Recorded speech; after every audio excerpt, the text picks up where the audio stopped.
Diego Reyes here, functional medicine practitioner, functional health coach, owner of Complete Vitality, functional integrative coaching practice and organization. It's been a very long time since I've actually had the time to speak to the camera. And I'm very thankful for it because we've been able to grow very much so. And that has allowed me to get on different team members and get on different clinicians and doctors actually in my network now, which we'll get into in the expansion of Complete Vitality and all the services and offerings that we have.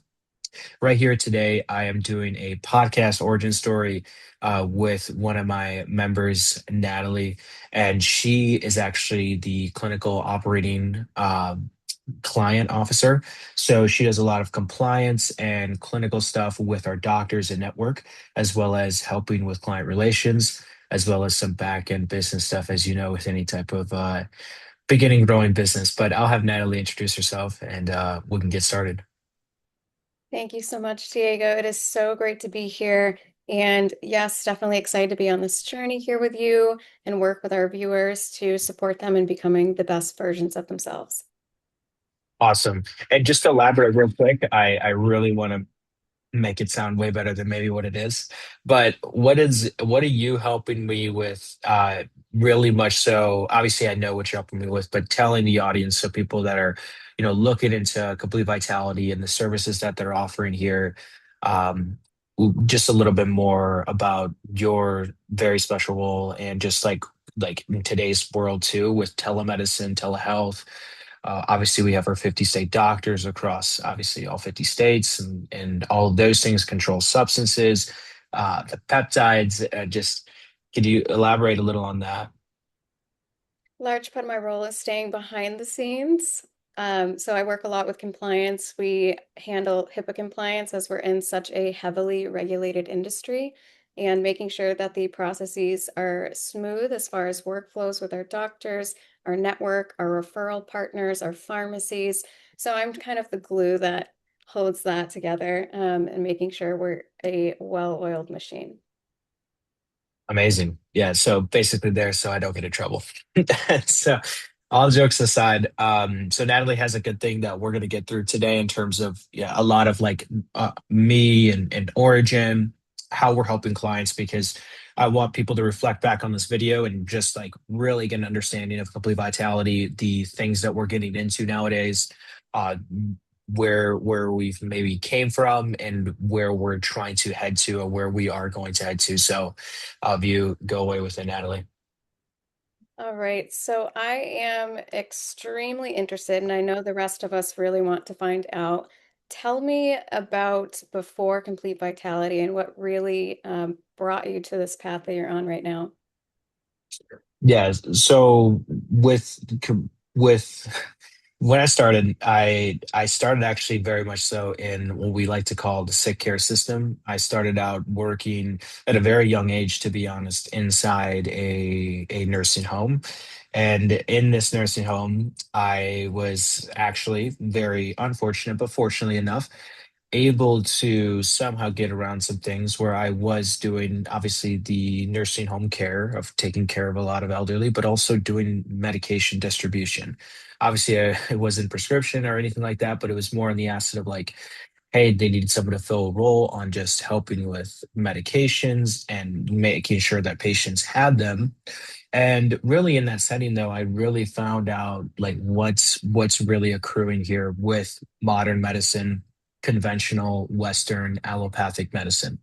I saw that people were getting sicker on more medications. They were getting sedated. They were getting weaker.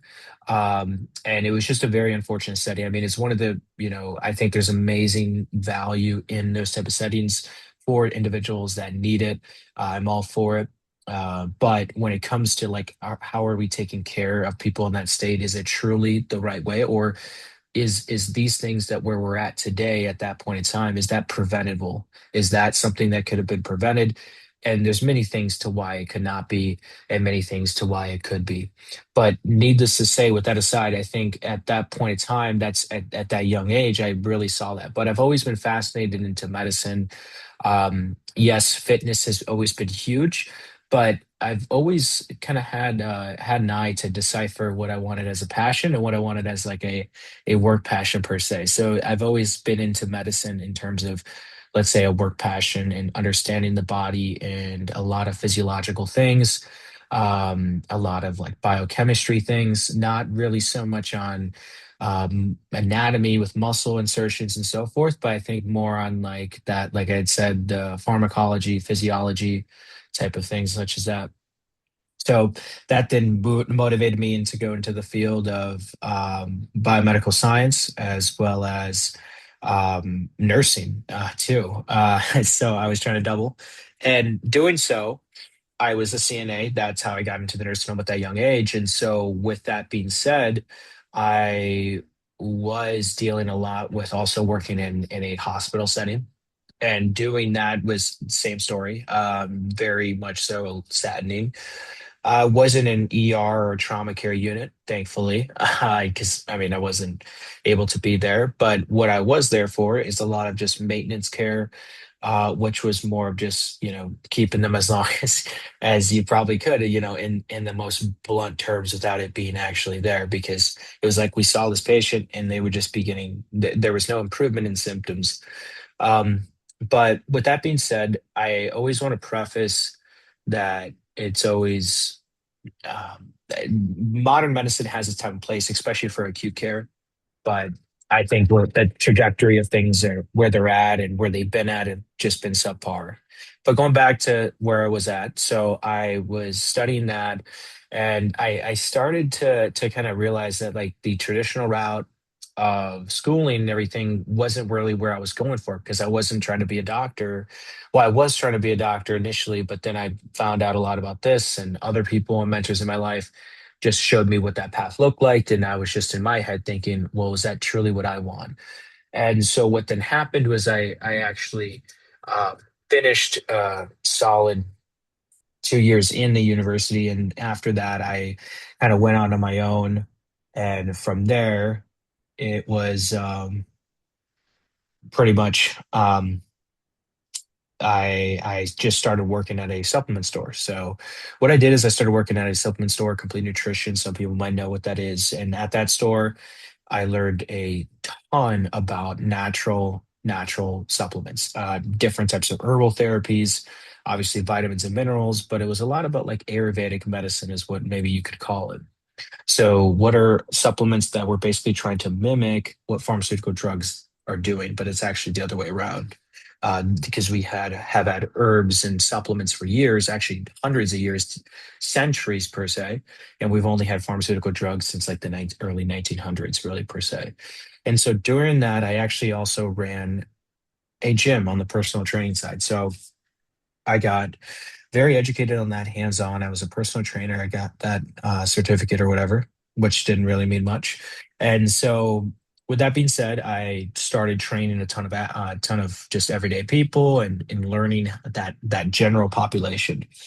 And so, what happened though is that during that time at the nutritional shop, supplements and everything, I started to really dive into functional medicine and nutrition. I knew a lot about nutrition. I knew a lot about fitness, but like those were great vehicles to acquire the new knowledge that I was getting from functional medicine, and it clicked instantly. I started to learn about how all the body systems work, the intricacies of bodily systems, their anatomy and physiology, but more of the physiology and understanding how things are functioning and working in the body. And therefore, after I started to just learn all those side. I mean, Institute of Functional Medicine, Kalish Institute. There's a ton of different educational things that I've done in terms of that, but it was more the hands-on. So from there, though, in short, after a long-winded answer, I started blending the two together though. I started taking a lot of what I was doing with the fitness clients and using functional medicine and vice versa, because you truly need both to really restore and heal. I mean, the fitness is huge because you are truly having a structure, a routine. And when we say fitness, I'm not just meaning like training. We're talking about like measuring nutritional things or these lifestyle habits. Like they really are huge catalysts along with the okay, good supplement protocol or good laboratory testing. Like, what are we looking at in terms of that? So really from there, that's when I started. It was literally at the back of a complete nutrition. And not, I don't think I've even said this publicly, but that's essentially why the first name of the business is complete. Because I started a back of complete nutrition shop. So, now we're here like 4 years later and we're still doing our thing. So, with that being said, that's a little bit of like, okay, where I started in there. And now from there, I've, helped a lot of different people and yeah, we'll get into the next. I love But that. yeah. It sounds like you have such a big passion for this industry. And I'm curious, was there a specific moment along your journey that made you realize conventional care just simply wasn't enough? I think yeah, that's a really good question because I would say it was when I would say it's when my grandfather passed away, but it wasn't really the fact of conventional medicine, to be honest. Um, which is kind of weird because he unfortunately had a esophageal cancer. Now, with that, I think there was definitely predisposing things in his lifetime that were contributing to that. I think it was more of, different times. So a lot of what could have been in the chemicals and things like that, that then can radiate to the esophagus sphincter. And then now you are proliferating a different response, especially predeposition. But with that being said, I kind of just saw like how fast and how like flawed a lot of care is truly. Um, the next thing was like pretty much like we, it, you know, I mean, I was younger than truly what I am now, and being that type of person, I was just always like, why do we always put doctors on this type of oracle or pedestal? It's like we like they have so much authority, which is amazing and great, very much so respect. I mean, I have doctors of my own on my team, but it was like, do we truly believe that they know everything? Do we truly know that if they what they're telling me to do with my health and my body, despite you meeting with me for 10 minutes, do we really know if they really have the full picture or what is the only solution we truly have is to take this type of drug or medication? Is that all that we're really getting right now? And I mean, like that type of ideology just was so flawed. Like, didn't even have to like experience myself to understand like how messed up almost that truly is bluntly. Because like, where did that come into fruition? Like, where was anything else of like understanding more so the why? And me, like, I'm very curious. So I'm always like, why is this happening? And with that being said, that was never an answer from traditional medicine. It was never a why. It was like, "Oh, this just happens or this occurred." And if it was a why, it was a faulty why at the core. I mean, it wasn't even something that made sense half the time. So I believe that's really what shifted. And then the next thing was just the running around and the gaslit of many different people. And um, I mean, me personally, I actually grew up very much so. I guess to preface back on, I grew up very much so, very homeopathic type. My mother was always into very natural therapies. She never would try to. She never pushed anything like that, even though doctors would try to say different things per se. But that was, traditional type of person to do something like that. She was into a lot of things. Um, and so, that I think influenced me to a young age because she would make me eat these specific things. Like she'd make me make sure I had eggs and choline, and she would give the why. She'd have me have this. She'd make me drink nasty fish oil in the morning. She was like, "This is gonna help you focus and concentrate, not Vyvanse." And so I was just kind of like, okay, well, I think that was a huge catalyst. And a big thing too is that she was always in the supplement store. She was always doing like fitness things, and she was getting tremendously failed because, which we'll get into, just the way of just the fitness industry is just a joke, in a way of terms of like, mainstream fitness, not like bodybuilding or anything like that. But yeah, so That would be kind of where I saw that too, because I also saw a lot of flaws in the fitness side too. Not just the functional or not just the allopathic conventional medicine model. I saw a lot of flaws in fitness, especially when I worked in like a supplement store. Just gimmicks, obviously fad dieting, and just like I said, very flawed thinking and paradigms. So, yeah, I love that that. was long-winded again, but we'll get probably of those. So it's all good. Awesome. Something that I hear a lot in this industry, and that I know you do as well. The clients, the patients, their lab work comes back normal, but they don't feel normal. And I think that is a very Mhm. common coined term, if you will, but I think it has so much value. And I know from your perspective, running labs, you have experience looking at the data. Maybe tell us all what that looks like and what that means to you. Yeah, so I mean that's a huge pinnacle of complete vitality is people coming to us after trying a lot of modalities of conventional care. We deal with a lot with chronic illness to an extent, but we definitely will not take someone that's we truly don't believe we can't help. But with that being said, the way that we're treating people right now, or medicine is treating people, is actually is faulty at the core.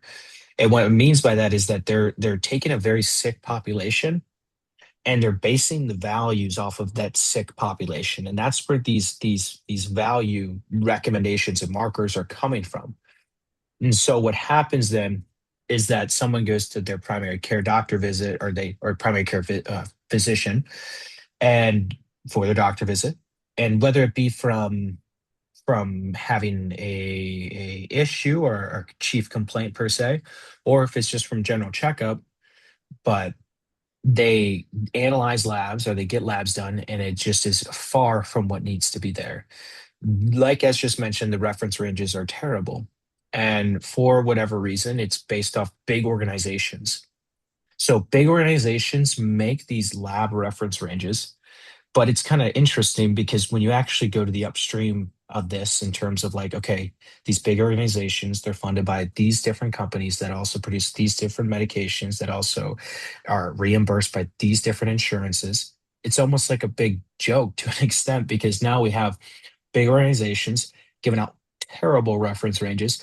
And then these organizations are associated with different types of um, pharmaceutical companies. And if you look at a lot of, and this is really deep because if you go back to some of the literature and you look at the conflict of interest or you look at who's funding the research, it truly is astonishing. I mean, I think we have now been able to retract hundreds of things that we have, honestly, thousands of things that we thought were, or we were told were good, when in fact it was quite the opposite.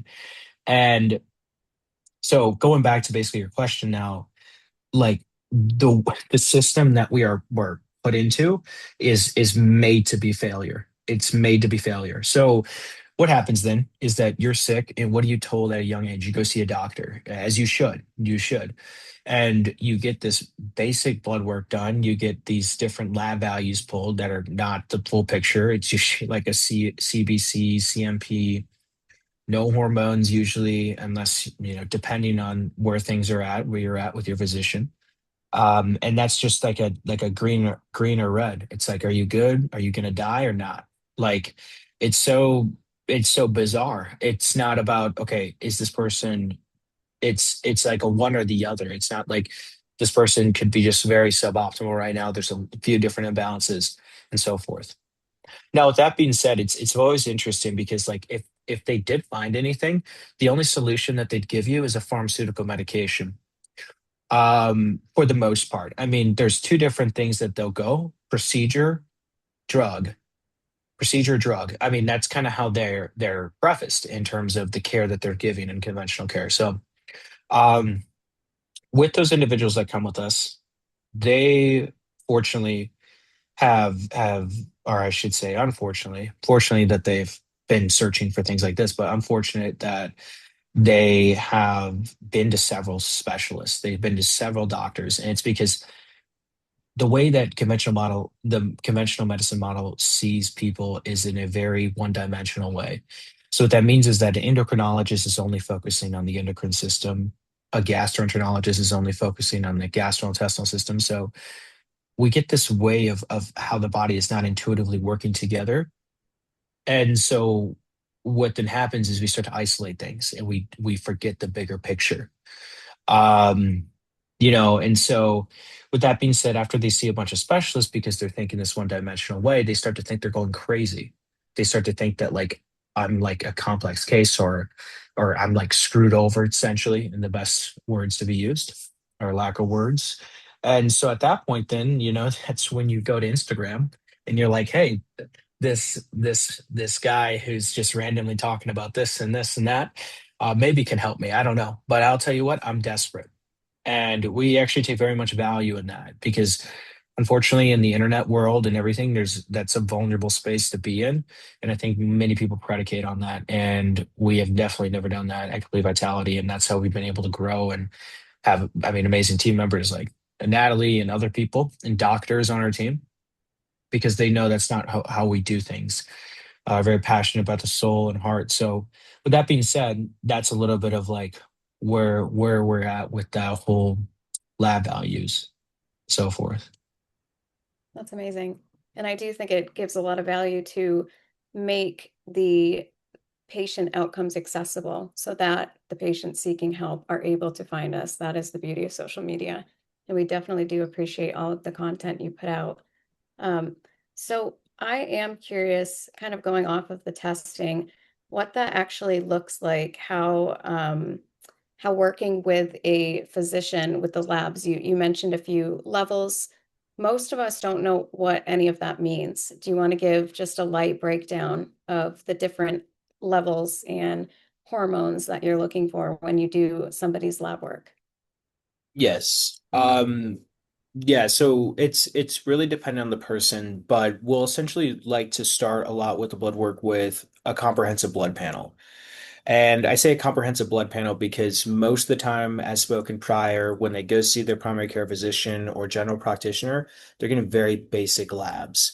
Now, if it's a chief complaint of a specific thing, which if it is a chief complaint, it is, then they will get maybe something more acute. But like even that acute reading, let's say like if I have fatigue and I just get a TSH reading, it's far from where you need to be. So anyway, I won't get into value markers and different things. I might a little bit, but I want to keep it very base. But we'll start with comprehensive blood panel, and that's going to really get a 360 view of someone's health from their heart health, not just a average is my triglycerides or cholesterol high. We're talking about like looking at particle size count, arterial type of inflammation and buildup, real cardiometabolic risk, which not to mention is the number one killer in the United States, which the number two is cancer, and number three is medical malpractice, which that's a whole different topic. But with that being said, we're looking at advanced cardiac panels. We're also looking at advanced thyroid panels. So statistically, 1 in 8 women will have a thyroid problem in their life, and as well, statistically, this is you can Google this. 60% of individuals are suffering from a thyroid issue and don't even know it. I don't know, what is it, 1 in 8. So with those being said, or with that being said, we're looking at just far more than TSH, T4, or even T3. We'll do those markers, which most do not even do T3 or T4. Maybe they'll do a reflux T4. We're looking at reverse T3, iodine, selenium, T3 uptake, TGAB, TPO, TBG, and we're also looking at other types of thyroid markers within that to further analyze what the truth and issue is happening. From there, we're looking at full hormone. We're looking at not just testosterone, but free and total, ultra-sensitive estradiol, estrogen as well, total estrogens as well, prolactin, SHBG. I mean, we're just astonishing amount of blood markers that truly tell us the whole picture. Because at that point, it's going to be very helpful for us to start with what are the recommendations, what are the things that we could do to help you. Now, next step with that is the biggest thing inside our coaching practice and things that we do with our services is that we like to get, I've just kind of coined it functional lab testing, which I don't know if that's actually a term, but it just is great to be referenced to. And that's those advanced tests, like let's say a GI map test, which is a stool test, as gross as that sounds, an organic acid test, an oat test, a food sensitivity, a genetics test, HTMA, a mycotoxin test, a heavy metals test. We like to do this a lot. And we do this a lot because blood work is amazing, but it's an acute moment of time. So what that means is that we are looking at more of like what is the blood scene, but what's happening at the specific cellular level or what's happening at the specific um, uh, sites of the organs or something like that that could be influenced why I'm dealing with what I'm dealing with. The next thing is the Dutch hormone test is like the best way to explain that because that type of hormone test really understands metabolites of hormones. It understands a 24-hour reading of a cortisol, how well things are getting metabolized with cortisol and cortisone. It's a very comprehensive blood or urine test actually. And most of these type of functional tests are done at home, so it is very helpful. But we do those different types of tests, and then with our doctor network, we love doing a lot of in-person diagnostic tests with our types of referrals that we have with different doctors. And what that means is that, I mean, just creating doctor notes and helping people then with the insurance, which one thing to preface, people always ask me every day, do we take insurance? It's actually insurance doesn't take us. So next time someone asks that, that's the truth. I don't have any control over what they want me to bring in or what I'm bringing in, and they're not taking it. So anyway, with that being said, um, it truly does help analyze the deeper picture of someone, and it is looking at those alternative things and like what we do. I mean, is it heavy metals that is disrupting thyroid hormone, disrupting the immune system, disrupting um, uh, mitochondrial function, sleep, depression, anxiety? There's so many different things, and nobody even speaks upon it in conventional care, allopathic care. And this is what we're grown up to believe is the truth. So those are testing. And then as obvious, it's always up to the individual. I love it when individuals come in and they're like, these are the tests I want to run. And this is maybe they won't explain why, or they will explain why, but it's always nice to have someone who's like really willing to want to learn it and so forth. And yeah, that's like one of the biggest things that we're doing is that initial, not even just initial testing, because I have so many people where I'll have a consult with them or see their intake assessments, and I already understand what I need to do to best help them. The data just helps to facilitate okay, this is a great rationale. Now, with that being said, it's a huge part of our journey. It's not always necessarily needed, but it's very warranted. And yeah, so I love that. I often feel that people hear functional, they hear integrative, and they hear regenerative medicine. So, could you explain the difference and how they all intertwine? Okay. Yeah, so functional medicine is the fact is really looking at how the body is functioning synergistically together. Looking at how, okay, if I'm having a gut issue, how does that influence my thyroid, my immune system? If I'm dealing with a thyroid issue, how does it affect my other reproductive hormones, my blood sugar, and other lifestyle things, and how does that influence my body and my health? And this is my opinions, by the way, this isn't textbook, but that would say like, okay, this is functional medicine. I'm looking how the body's functioning, lifestyle, nutritional. Okay, how are things influencing other things per se? Like, how do I eat this and why do I get migraines? Like, why do I wear this and now I get this type of hives? Like that's looking at functional medicine. Looking at integrative medicine now is a great tool because now we've integrated into conventional medicine. So that is critical because as spoken prior, we need Western medicine. We need allopathic medicine. It is amazing for acute care. And in today's technologies and the technology that we fortunately have, we do have a lot of good medications and different types of pharmacological therapies that can be very helpful for an individual that may need it. thyroid medication, hormone replacement medication, uh, even a blood sugar medication. So integrative is looking at, okay, we're blending natural and then we're taking allopathic and Western medicine and we're bringing it together to get a complete approach. No dogmatic things. Dogmatic is where things become faulty. It's where people fail because they think very one-dimensional. Going on the topic of regenerative medicine, which is a whole different field that we delve into slightly, but with that being said, it's more of like regenerating the body and its tissues and creating more of a longevity approach, which we do dramatically as well to an extent. And when people think of regenerative medicine, they're more of like thinking of like exosomes or stem cells. But regenerative medicine is honestly a lot of these modern modalities. I mean, it's peptides, technically hormone replacement therapy is regenerative medicine. It's taking things that our body produces or something of a natural origin and doing it in the purpose of like the replacement or improving things and the facilitation of different processes and systems in our body working together. So here at Complete Vitality, we've kind of dove into it all. We've dove into integrative, functional, and regenerative medicine in terms of the new companies, in terms of like, okay, we have a functional medicine coaching practice where we're guiding people through a plethora concierge type of deal.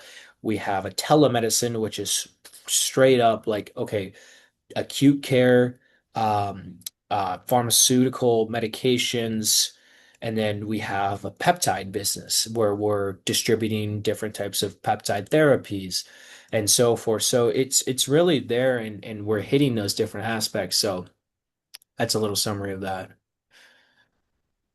That's amazing. Thank you. So, as far as the differences between those three, what would you say? Give me an example of one of your favorite cases that, as someone you've worked with in general, a case study, if you will. Yeah. So I don't know, but what happened is that when I first started, for some reason, with the thyroid, I just always like understood to an extent. But when I first started, it seemed like every single person I saw and helped was dealing with a thyroid issue. Um, Now, with that being said, I've had some incredible stories with thyroid, reverse Hashimoto's in remission, off thyroid medication, quality of life back, losing weight, increasing energy. Um, But I always think about it's a funny story with the thyroid because it's a canary to the coal mine, and what that means is that everyone wants to try to fix the thyroid, but it's the thyroid is not the culprit. It's the end product because all hormones are actually end chemical messengers. They're messengers. So there's things that heavily influence it upstream that then therefore throws off that hormone or gland. So with that being said, I started to work a lot of thyroid cases and then I started doing advanced testing. And what I would see is that a lot of people that said they had hypothyroidism was actually dealing with Hashimoto's. Now, statistics could be skewed here, but 90% of hypothyroid cases are really Hashimoto's, or at least I don't know if it's 90, but it is the number one cause of hypothyroidism. Because what happens is that they go undiagnosed for so long and they still feel like crap, let's say, and now the immune system is unfortunately just kind of damaging the thyroid tissue because it thinks it's a foreign invader. So, with that being said, what I've understood is that, okay, we do these tests, and now we're starting to understand that, hey, thyroid medication or looking at the thyroid is amazing. It's needed at specific times and will always need in treatment, but medication depends on the individual. But it's also like we only are thinking of this being the solution to the problem, but it's actually the immune system that's the problem. And specifically those type of cases, or even like in hypothyroidism, is it a conversion problem? Is it a secondary hypothyroid problem? Is it a mineral deficiency? Is it a liver dysfunction or a liver backed up or whatever? So I would say those have been my very common ones. The next one would just be a weight loss resistance.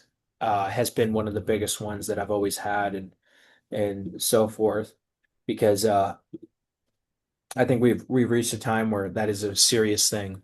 It's almost as serious as having like high blood sugar, having high A1C.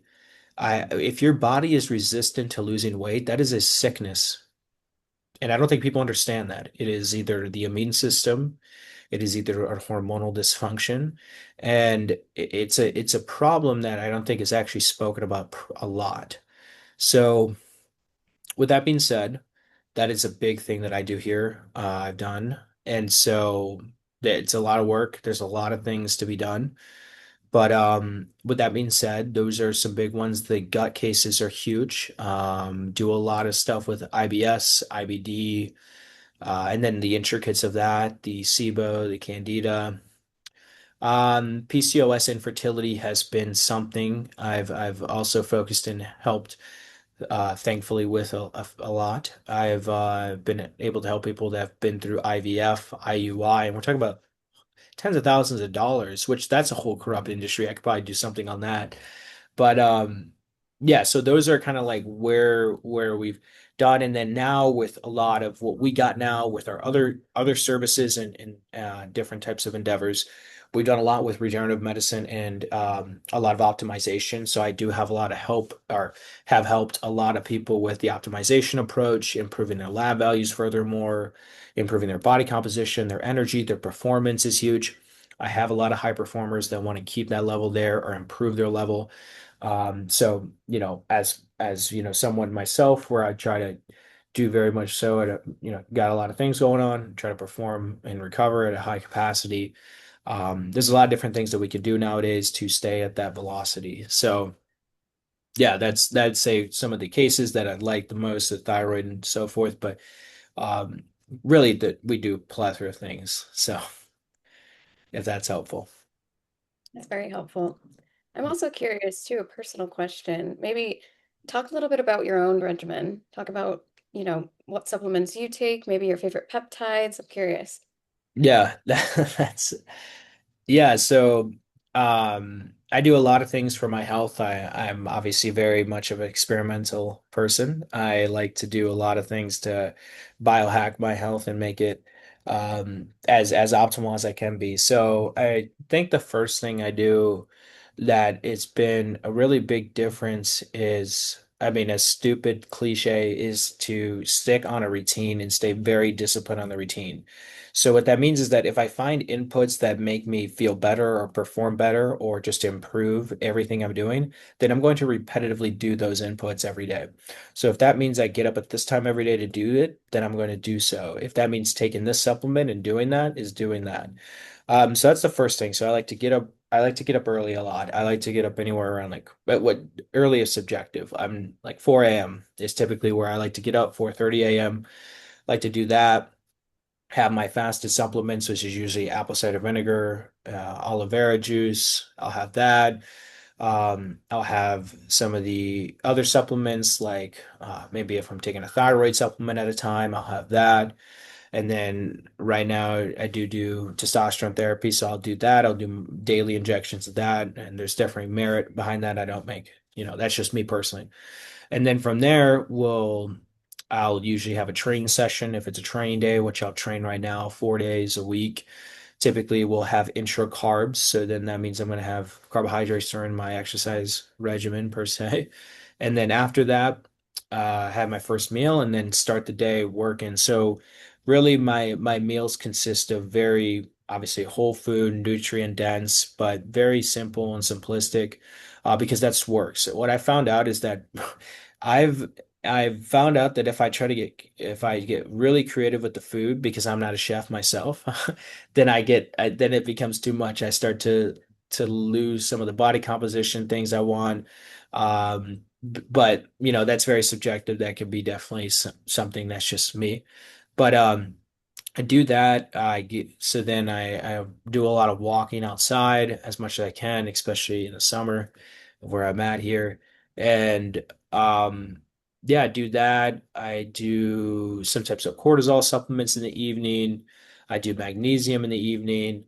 Um, And yeah, I try to eat at the same time if I can. It just depends. It does actually your digestion system does have a circadian clock.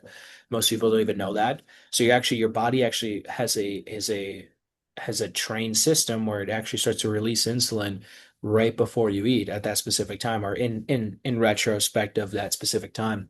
So yeah, your body's amazing in doing that. And yeah, I would say in summary, a little bit of what I'm doing. And yeah, I mean, a few different things in there. I mean, um, different types of supplements at times, different types of peptides. Like right now, peptides, I'm doing um, glutathione. I guess that's a peptide. Maybe not. Probably it's amino acid, but doing glutathione, Cmax, and C-length for brain function, mental clarity. I did do a lot of tesamorelin the past 60 days, so discontinued that, cycling off of it now. Um, MOTS-C, I've been using that one tremendously. I love that one actually. That's a great one. What else? I've done DSIP for sleep. I've done honestly all the peptides to be honest, but that was just kind of like what I'm doing right now. So yeah, that's kind of what I have in summary of the day in the life per se. Love that. We love the day in the life.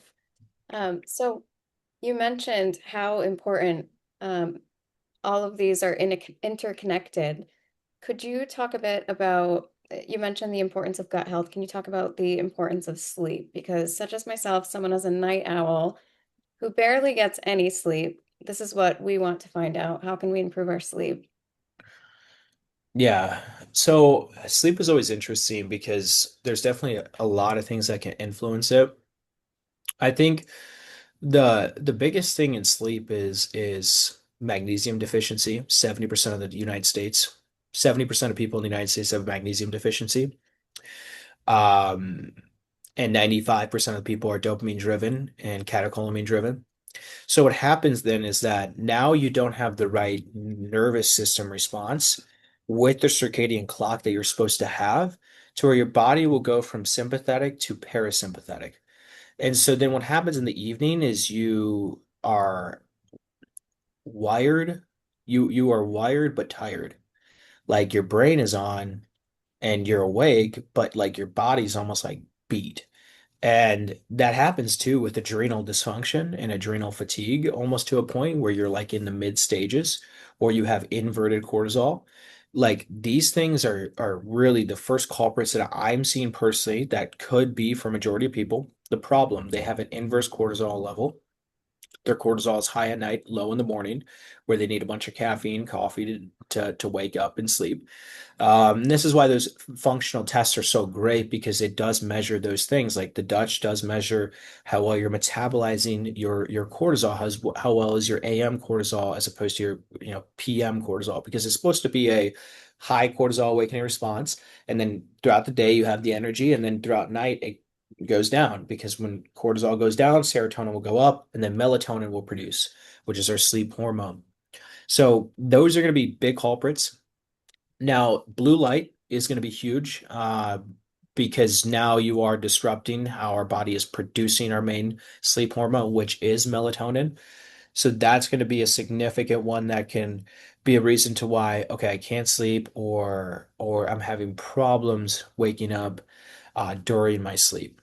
Now, there's a lot of other things too. I mean, if you're looking at like, okay, GI health is am I dealing with liver dysfunction or not liver dysfunction or a backed up liver, a clogged liver? If I'm dealing with a parasite, even, am I waking up? And usually you can find that out by people with full moon. If you are waking up a lot during a full moon only, then you might have a parasite per se. If you wake up at these specific times, then yes, you could have these other things like, 2 a.m., 4 a.m., whatever, 3 a.m., you could be dealing with these specific things, but that would be huge. The next thing is like age and lifestyle, because when you are not getting the output throughout the day that maybe your body is looking for, let's put in the best words, then you're not gonna really get the releasing of the hormones and chemicals that you want during these night hours to really be in a state where you want to sleep or you are tired per se. But I'd say that another thing is that the architecture of sleep has actually been something I've been very fascinated by in terms of how well can we improve the quality of the sleep rather than quantity. And I'm sure parents and many people with hectic work schedules and so forth can validate that or see that. But with that being said, what I like about that is that growth hormone is huge. Either supplement you with growth hormone if it's appropriate for you, or taking growth hormone peptides are huge. But then, like I said prior to, improving the nervous system response. So I do a lot of good supplements at night. I will not lie. I maybe that's helped me, but it's been great because I've truthfully haven't had too much of an issue at times with some of the rest. Now it could be that I'm just going like an animal throughout the day, and so now my body's like, oh, I gotta like, I'm tired. But like magnesium L-threonate, L-theanine, magnolia bark. And maybe you're like, oh, I don't want to take a cabinet full of supplements, and I agree. I think there's probably like two to three that are really big needle movers. I love magnesium L-threonate. I do take a blend of a supplement called Cordy's, shameless plug. If you want to get that, I'll message you. It does have a great blend of ashwagandha, L-theanine, rhodiola and rosea, which does help with cortisol production, but actually modulation. So it helps lower cortisol in relative to where it should be at that specific time. Next thing is going to be the magnolia bark, and then the biggest one in there is the phosphatidylserine, which will actually like blunt the cortisol response in a healthy way because it's a natural herb. So that's going to be very helpful for those evening times where it just is like, okay, because we all have that where we like, I have to go to bed. I got a million things to do. I just have to do it so we can just get out, pound out the next day. So that's been a great one. Um, and yeah, I mean, those are huge ones. I mean, some people respond differently, but supplemental melatonin has been something I've experimented with. It's, an antioxidant technically. Melatonin is actually a huge antioxidant, not just glutathione or NAC. It's a huge one, but yeah, I'd say those are kind of the best things with the sleep. Obviously, having a sleep routine will help because it does train the mind to start to, um, okay, it's familiarized. Because remember, your body's always on a clock. We talked about the food and insulin, and obviously just sunlight in the morning is huge too on the whole sleep thing. Because now you kind of reset your cortisol or your circadian rhythm. But like just having that consistent routine, not just having it chaotic and sporadic and anonymous or whatever, is important because now you have registered these things in your head where like, oh, my body's like, okay, I need to sleep. I'm getting ready for sleep. And then that will help you, especially with some of that extra support with those things. And to be honest, those things are cents a day. When you break down the cost per serving. So it's a huge changer for substantially less money than anyone may think. I mean, just Amazon it, and yeah, I mean, it's been, and trust me, I've worked with hundreds of clients, and it's been game changer for them. That's amazing. So I'm hearing a lot about functional medicine, and something that I'm really loving about this conversation is we're touching on the whole person. What you do is really a holistic approach to care, and I think that's what really um, is the allure for a lot of people. They want a holistic approach to their care. But there is this kind of divide, and I'm curious if you can explain for us the relationship between a functional practitioner and a medical doctor. Yeah, it's an amazing question. So with a with a functional practitioner, we're focusing on a different lens of how we want to help this person. So we're not there to give medical advice. We're not there to diagnose, treat, or cure any condition or problem or symptom. We're there to give general recommendations based off what your health is at and where everything else in your life is at with your sleep, your lifestyle, and nutrition and exercise routine and different types of imbalances that your body is showing. And With that, we're also well, not maybe, we are spending a lot more time with that person than maybe a medical doctor, depending on, and that's so subjective to say. Excuse me, but with that, it's like we are really looking at that person. What is the mental? I mean, I haven't even dove into that, but psychological. I always say it's so easy to fix you. It's this that we have to focus on. It's this that we have to do. And and that was, ignorant to say, but it truly is. I mean, working with so many different people, talk to 50 coaches, 45 out of 50 will say psychological. You got to get yourself to believe you can heal. You got to get yourself to believe you can do it. But with that, going with what you said, it is really functional as really looking at that whole person, mental, emotional, physical. That's huge. Now, going with the medical doctor side, that does not mean they're not doing any of those other things. The thing, though, is that they're focused on, okay, what is the acute problem happening? What is the issue at hand that we need to fix for this individual so they can be in a spot where they're not dealing with the problem anymore. Very black and white. And so they're there to obviously treat, diagnose, and prevent any disease. So, like if I give someone, if a doctor is prescribing metformin, it's so that that individual doesn't get a blood clot and lose their leg. I mean, as hardcore as that is, that's why it's serious to still. That's why the medical system is huge. I mean, we need it, or they're there to find something that we didn't couldn't find. I mean, to be frank, I mean, a medical doctor goes to years of school, and while they get very much so trashed on the internet by natural people per se or whatever, they know more about specific XYZ thing than I mean 90%, 95, 98% of the population. I mean, they studied that. A gastroenterologist studied the intestines, the colon, everything for years. And to say that, okay, they're arrogant or ignorant because they didn't get SIBO or Candida, that's just a little not how we should be framing things at all. But with that being said, they're there to do that, or rather look at lens of, okay, what is truly happening right now, and what is, what do we need to do to stop it? So I'd say that's the big thing. And I know this very much so because I work with doctors. I have doctors on the Complete Vitality team. We have medical directors. We have people that facilitates prescription day in, day out, 7 days a week, 365. So it's like we have all these different things. So we're not against the doctors. We have a osteopathic doctor, we have a PA, we have an endocrinologist doctor. So we have all these different ones. There's more to eye doctor. So with that being said, we have a lot, but those are kind of like those big, I would say, things on the differences between the two. So you see it as a partnership. Yes, it's 100%. I mean, that's why I like it's a complete it's a complete care.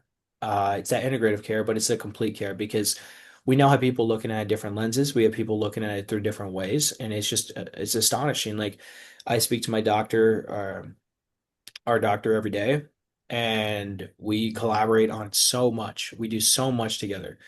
Um, and I'm teaching him things every day. He's teaching me things every day.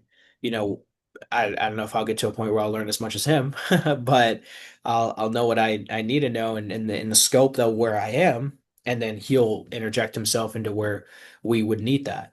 And so it's 100% a collaborative approach, and that's honestly how it should be. Um, because like now in medicine, like most is not. Like if I went to go see my cardiologist because I'm dealing with some type of lipid problem, or cholesterol or blood sugar problem, then no one goes and speaks to my endocrinologist. And this it just depends on the clinic and so forth. But determining, okay, how is my whatever, or I shouldn't say, I should retract that. My cardiologist isn't talking to my dietitian. My cardiologist isn't talking to my personal trainer. And that's a problem because those things are heavily influenced. Okay. Because if I'm not focusing on what I'm putting in my body, or if my cardiologist is, they're not on the same page there, then we got to figure out what we need to do to make that not happen because this is not very helpful for us. So I would say yes, it's very much so a collaborative approach, and yeah. I love that. How would you describe the patient journey at Complete Vitality? Yes. So the first thing is we want to get a lot of great background information. So obviously medical information, medical history, where are you coming from, what are the things you've done, and then yes, the advanced testing because that type of history prior and then what you're saying is the issue. That is the catalyst for us to further identify what testing should we do comprehensive tests, blood tests, and go from there. Now, after that, that's where we can start to integrate our team and myself mainly with coming up with a plan that's going to restore the problem or rather optimize your health, live longer, healthier, and doing so by, okay, what are some supplemental protocols? What are some nutritional things for you to do? What should you avoid? What does your lab say? Okay, do this because your lab's had this. Okay, what different peptide therapies do we want? Do we want to deploy hormone replacement therapy? Is there other regenerative medications that you want to use? Like, I say regenerative medications because maybe like methylene blue, like something like that, or it depends on the person, but we've had a lot of people everywhere. So, because we were virtually across everywhere. But with that being said, we start there, and then with the complete vitality, it is huge because you're working very closely with me. You're connecting with me daily or weekly, daily in terms of messaging or weekly, and all those things. And you're having that more hands-on approach. We've now deployed different types of software development now, so where now you are getting like really great type of just honestly astonishing to follow everything, have it all in a plan, integrated, everything there, tracking very, very modernized. And so doing that and then having access to the doctor, you'll have access to a 50 state doctor, having the prescription facilitation through that, obviously, through our different compounded pharmacies. We actually can get to your local pharmacy. We'll have that in-network referral system for you as well. Lab testing we always include for you. So, yes, slightly different for the person, very much so, I should say. But the presence of it in terms of like the big needles are, bullet points are roughly on that subset. And so yeah, that's really how we've done a lot of it and a lot of people have fortunately succeeded with it. And because they're committed to the process, they're committed to themselves, they're committed to, doing what they need to do and doing what they want to do to better themselves. I love that. So Complete Vitality really provides a full concierge, holistic approach to patient. Exactly. I love that so much. Um, we talked a little bit about in the beginning your why, and I'm curious to know if you have one honest, unscripted thought, why does this still matter to you as much as it did on day one? Yeah, that's a great question. I mean, it's because I think it's way bigger than myself. Um, when I was in my early days of business, and I mean, still am, to be honest, but I read a book called A Man's Search for Meaning, and it's a book about, I mean, I won't name, I mean, it's a very common book. It's about a Holocaust survivor, and one of the quotes there was, I mean, a man can bear pretty much anything. I'm trying to think what the exact quote was, but it was um, a man with a Y can bear anything essentially. It was along those lines.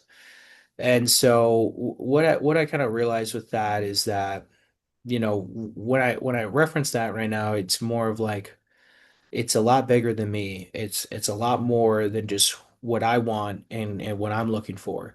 It's for people that are unwell. It's for people that are suffering. It's for people that want a better quality of life. It's for people that want answers. And I grew up a lot with sports and stuff, and you learn a lot with like team and everything. And when you're fighting for something that's much bigger than yourself, you will go further than you ever will w just by yourself, I should say, even though, it's subjective of if you're going with people or not. but it's that would say would be one of the biggest things is that I know there's a lot of people that will be free from the work that we can do for them. They will be, a different person. We've seen it tons of times. Um, as well as like what are the other opportunities that this can bring for people? Whether that be work, whether that be different types of other things that we can do with partnerships or different things. And so I think that's a huge thing for me too, especially as we grow and I'm getting more into the weeds of development and growth. So I mean that would be the biggest why, but it's really just creating a new way for healthcare, new way for people to to view themselves, to be the owner of their body and not just have to rely on someone in a white coat that just has spent the next 10, 20 minutes with you. So that's it. That's amazing.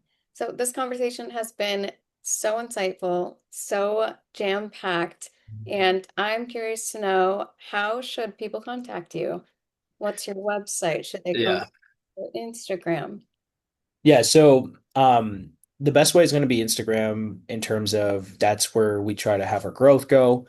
So that's going to be Diego Reyes Health, just on Instagram, just my first name, last name, health. The next thing is going to be my website, which is completevitalitylife.com, which we just got a nice revamp of that. So I would go check that out. On the website, we have our telehealth, we have our peptide company, which I can allude to a little bit quickly here. But that's just basically those spots. You can always email me at DG and then my last name. So Reyes, Reyes at completevitality.net. Okay, DG Reyes at completevitality.net. Um, and then, I'm on LinkedIn, Facebook, which is just my first last name, YouTube, my first name, last name. And so, yeah, we're on all those platforms. And yeah, but yeah, so with Complete Vitality and where we're going, we're focusing on telehealth, we're focusing on telemedicine. We do have that, but only for our clients. We are looking for more public facing type of integration to that, where it's maybe they're not a client and they still want some of our types of things like that. Then, we do offer it. It's just unfortunately there's not no, let's say storefront for lack of terms to be used. But that's the thing. And then now we've actually launched the peptide site. So if you go to the completevitalitylife.com, you will actually be able to get all types of peptides. We're talking about all of them. And if you know me and you know my content and you know my other stuff that I post, you know I know a lot about those. So and you can find them there. Um, and Natalie, let's hear from you real quick. What are you looking forward to here at Complete Vitality? I am really looking forward to helping somebody live their best life. I think, like you, for me, supporting somebody to have a better quality of life is really what resonates with me the most. So, our entire holistic approach, through looking at the data, through being an active listener, through understanding the functional and integrative medicine behind the scenes, through and through, to their fitness, to their supplements, to what they're eating, what they're putting in their bodies, their sleep schedules, all of these things, their medical history, this entire holistic approach to make sure that somebody is feeling how they should be feeling is really amazing to me. And that's what keeps me going. That's what I'm most excited about. Amazing. Well, everyone, thank you so much. I know this is more of like an interview type podcast, if you will, with me. And that's kind of what we wanted to plan. That's exactly what we had planned here today, just so people can get a really good idea. I go on a lot of different podcasts, so or rather, I have a lot of different podcasts. People come on and have video calls, so I never really get that interview type of collaborative approach yet. So it was great doing this. And we're gonna have more. Hopefully, we're gonna be able to provide more information and continue to doing this. So, all right, everyone. Let's see.